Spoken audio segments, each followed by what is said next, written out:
সংগ্রাম সংগ্রাম সংগ্রাম সংগ্রাম সংগ্রামী সাথী বন্ধুগণ, আজকে এই আধিপত্যবাদ বিরোধী পদযাত্রায় সমর্থন জানিয়ে আমাদের মাঝে ইতিমধ্যে উপস্থিত হয়েছেন জুলাই আন্দোলনের অন্যতম অগ্রসেনানী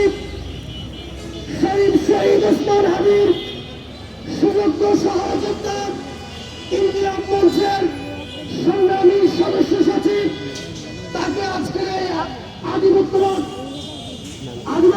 বিরোধী পদযাত্রা থেকে আমরা সকলেই শুভেচ্ছা জানাচ্ছি। সংগ্রামী সাথী বন্ধুগণ, এই পর্যায়ে বক্তব্য রাখবেন আধিপত্যবাদ বিরোধী আন্দোলনের অন্যতম সৈনিক, জুলাই আন্দোলনের অন্যতম সংগঠক ইনকিলাব মঞ্চের সংগ্রামী সদস্য সচিব আব্দুল্লাহ আল জাবের। ওসমান হাদির সুযোগ্য সহযোদ্ধা আব্দুল্লাহ আল জাবের।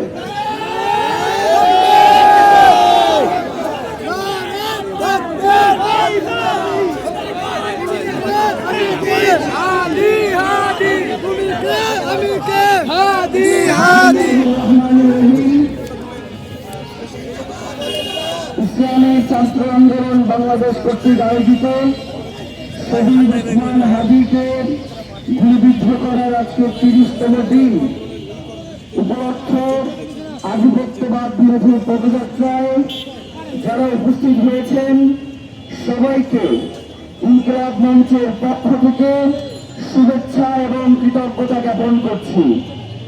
প্রিয় ভাইয়েরা, বাংলাদেশের ৫ই আগস্ট যেই জুলাই নেমে এসেছিল, সেই জুলাইয়ে বর্তমান সময়ে যে সকল সুন্দর সুন্দর সুন্দর কথা বলে তাদের কারো কোনো ভূমিকা আমরা দেখতে পাই নাই।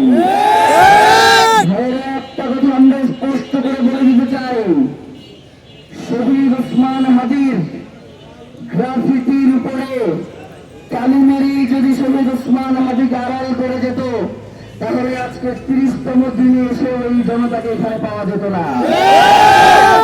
আমাদের কথা শুধু একটাই, গুম করে গুলি করে খুন করে থানা থেকে হাদিকে শুয়োরের বাচ্চারা চেনে না আজাদিকে। প্রিয় ভাইয়েরা, আজকে ৩০তম দিন, এখন পর্যন্ত সরকারের পক্ষ থেকে এমন কোন সুস্পষ্ট আশ্বাস তারা দিতে সক্ষম হয় নাই, যার কারণে এই জুলাইয়ের জনতা আশ্বস্ত মনে ঘরে ফিরে যেতে পারে।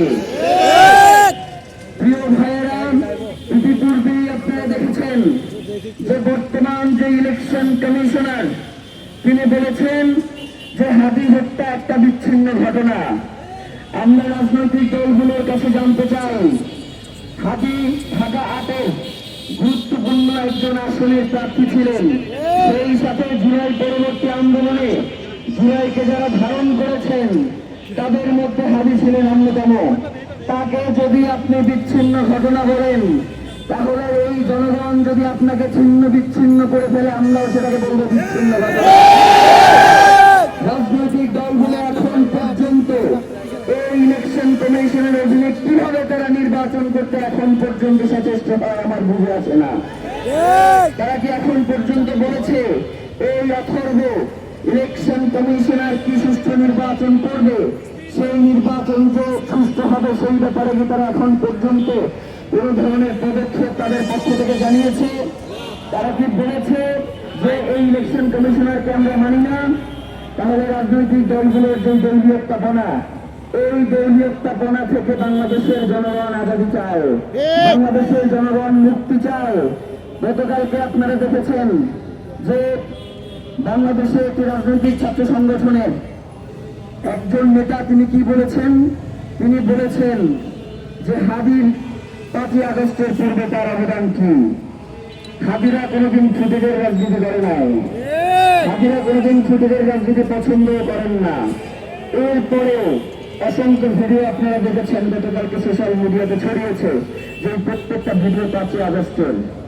হাদি কোনোদিন চিন্তা করে নাই যে তাকে ভিডিও দিয়ে প্রমাণ করতে হবে তার আজাদের এই লড়াইতে হাদি একটা কথাই বলেছেন, জান দেবো জুলাই দেবো না। জান দিয়ে প্রমাণ করে গিয়েছেন তিনি জুলাইকে কিন্তু কোনো কিছুর কাছে বিক্রি করেন নাই।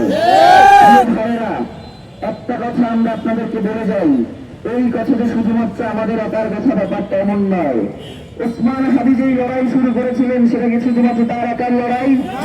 এটা তো বাংলাদেশের স্বাধীনতা সার্বভৌমত্বের লড়াই, এটা ইনসাফের লড়াই, এটা এই প্রজন্মের লড়াই, এটা ইসলামের লড়াই, এটা ইনসাফের লড়াই, এটা ইনকিলাবের লড়াই। এটাকে কোনোভাবেই দল মত এবং গোষ্ঠীর মধ্যে আবদ্ধ করা যাবে না। আমরা এই সরকারকে স্পষ্ট করে বলতে চাই, আপনি যে চার্জশিট দাখিল করেছেন সেই চার্জশিট এখন পর্যন্ত আমাদের যারা টিম রয়েছে তারা পড়াশোনা করছে এর ব্যাপারে। এর ভিতরে আমরা এখন পর্যন্ত যা দেখতে পেয়েছি, বাপ্পি নামক এক কলা গাছকে সামনে এসে মূল ঘটনাকে আপনারা আড়াল করবার চেষ্টা করছেন। এই জনগণ কি আপনারা বোকা মনে হয়? যেই জনগণ জুলাই ঘটিয়েছে সেই জুলাই জনতার দায় যেহেতু আপনারা নিচ্ছেন না, এই জুলাই জনতার কোন দায় নাই আপনাকে ক্ষমতায় টিকিয়ে রাখা। তাদের কোন ঠেকা পড়ে নাই আজীবন তারা রাজপথে রক্ত দিয়ে যাবে, আর আপনারা বারংবার তাদের রক্তের উপর দিয়ে ক্ষমতায় দিয়ে এইসব সুশীল জুড়ে ফেলাবেন।